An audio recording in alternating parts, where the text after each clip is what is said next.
Je souhaite la bienvenue à tous les participants venus d'ailleurs. La conférence internationale des responsables d'universités et institutions scientifiques d'expression française sur USEF constitue l'un des principaux réseaux institutionnels qui permet de favoriser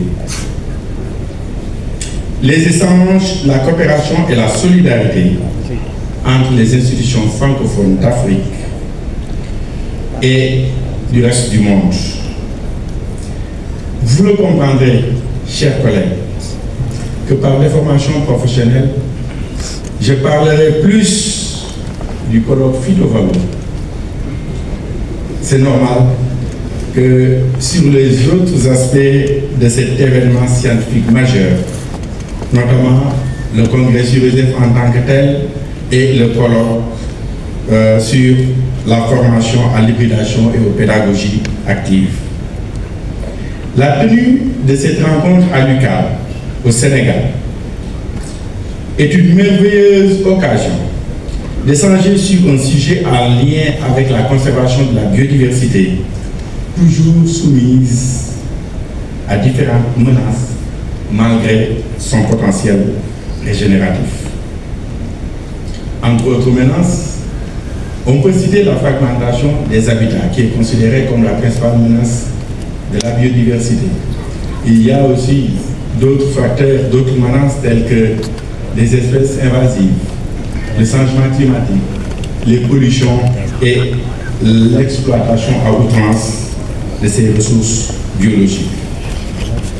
En effet, les rapports des experts et les conventions relatives à la biodiversité, mais également les programmes internationaux et les résultats des recherches montrent l'importance de la biodiversité dans le renforcement de l'économie de nos États.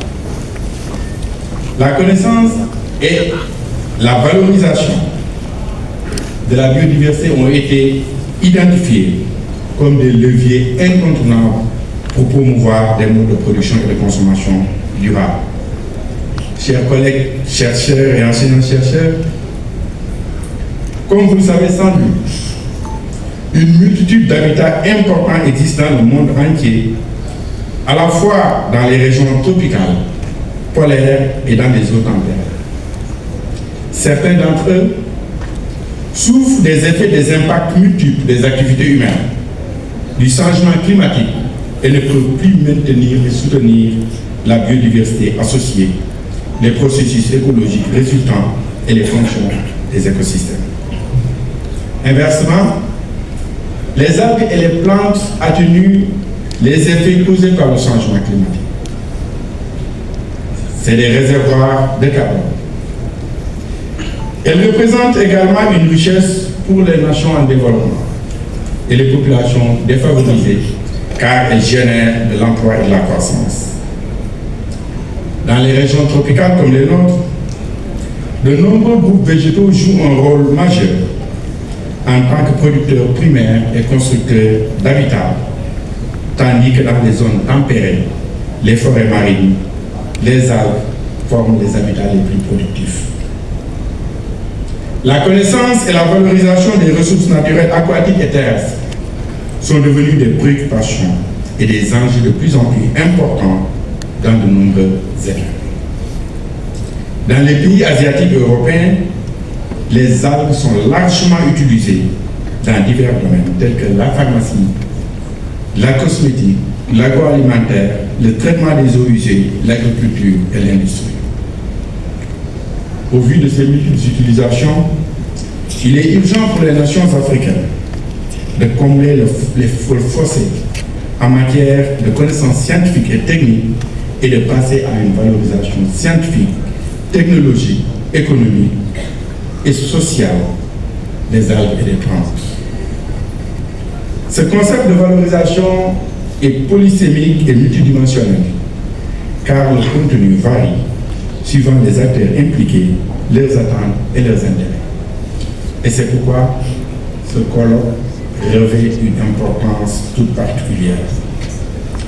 Ce colloque pourrait être en effet le point de départ d'une valorisation plus conforme des algues, telles que le Meristoteca senegalensis, qui prolifère dans la presqu'île du Cap-Vert entre juin et septembre, ainsi que d'autres plantes qui contribuent à renforcer nos économies.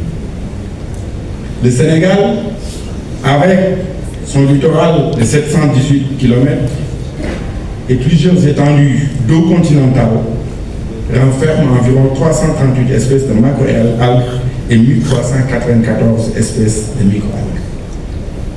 Des études systématiques sur la répartition, la chimiotaxonomie, les aspects socio-économiques et la valorisation des algues ont été menées depuis les années 50 jusqu'à nos jours. Mesdames et messieurs, chers participants, nous pouvons tirer profit de ce colloque par un renforcement de notre collaboration et une synergie d'action forte pour promouvoir la dynamique de gestion durable des algues et des plantes d'Afrique. La participation à nos travaux de sommité reconnue permettra de semer les germes d'une valorisation des algues et des plantes d'Afrique. Il est tout aussi permis d'espérer la consolidation d'une économie durable centrée sur les algues et les plantes. La pluralité et la diversité des participants réunis ici nous donnent de réels motifs d'espoir. Je voudrais donc remercier tous les participants qui, en acceptant de se lancer dans le projet de valorisation des algues et plantes de notre cher continent, contribuent à l'avancement de la recherche académique. Nous réitérons à cet égard l'importance primordiale de la valorisation de la biodiversité dans l'agenda de transformation systémique du référentiel Sénégal 2050 à son axe 3 que le gouvernement du Sénégal vient d'adopter. Je rappelle l'axe 3 de ce référentiel, c'est aménagement et gestion et développement durable. Je ne saurais terminer sans remercier le SURESEF, l'AUF et l'UCAD pour l'organisation de cet important événement scientifique dont les résultats nous seront bien sûr d'un grand apport dans notre quête permanente d'un environnement préservé, durable et résilient. En souhaitant plein succès à vos travaux, je déclare ouvert le colloque sur la valorisation des arbres et plantes d'Afrique. Je vous remercie.